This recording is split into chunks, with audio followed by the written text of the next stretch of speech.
Sisi kwa umoja wetu tunaendelea kushikilia msimamo wetu wa kujali na kusimamia na kuilinda amani ya nchi yetu, kwani tunaamini pahala pasipo na amani haki haiwezi kudaiwa wala kupatikana. Haki ni mchakato, process, na kwa msingi huu haki ili ipatikane inahitaji wakati na pahala, time and space, na ili pahala pa kudaia haki paweze kufanya hivyo, amani inahitajika kwanza, ndipo haki iweze kupatikana. Pahala penye fujo, vurugu na watu kutishiwa mpaka kukatwa sehemu za miili yao, pahala hapo kamwe hapawezi kuwa na mazingira sahihi ya kutoa hiyo haki inayodaiwa. Sisi kwa umoja wetu tunaamini vitendo hivi ambavyo vimeleta maafa katika nchi yetu ni vitendo vya kulaaniwa na ni lazima vidhibitiwe na kuhakikisha havitokei tena katika nchi yetu.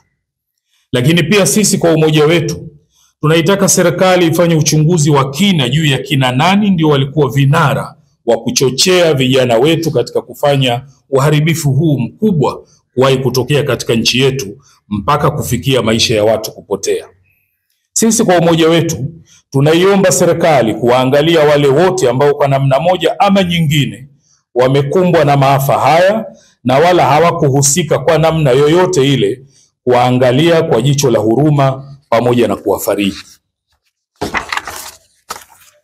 Sisi kwa umoja wetu tunaisihi serikali katika kipindi hiki iangalie pale panapohitaji suluhu pafanyike suluhu, kama mafundisho yetu yanavyosema, na suluhu ni kheri. Qur'ani sura An-Nisa aya 128. Na pale panapohitaji maridhiano, basi serikali pia iwe tayari kufanya hivyo kwa maslahi mapana ya nchi yetu na raia wake. Japokuwa pia tunaisihi serikali yetu suluhu na maridhiano isiwe ni zawadi wanayopewa wale waliohusika na kushiriki katika uhalifu huu uliopelekea maafa haya. Sisi kwa umoja wetu tumekusanyika hapa kwa lengo la kumuomba Mwenyezi Mungu aendelee kuilinda nchi yetu na watu waovu, na pia awasamehe wale ambao hawajui walifanyalo, lakini pia wale waliofariki na wasio na hatia, kwa namna kwa hakika yeye ni mwingi wa rehema na kurehemu. Wetu pia hatuoni kuwa ni busara wala hatuoni kuwa ni afya kwa umoja wetu na mshikamano wetu katika nchi sisi kuitwa wajinga kwa sababu tu tulikuwa tukihimiza amani.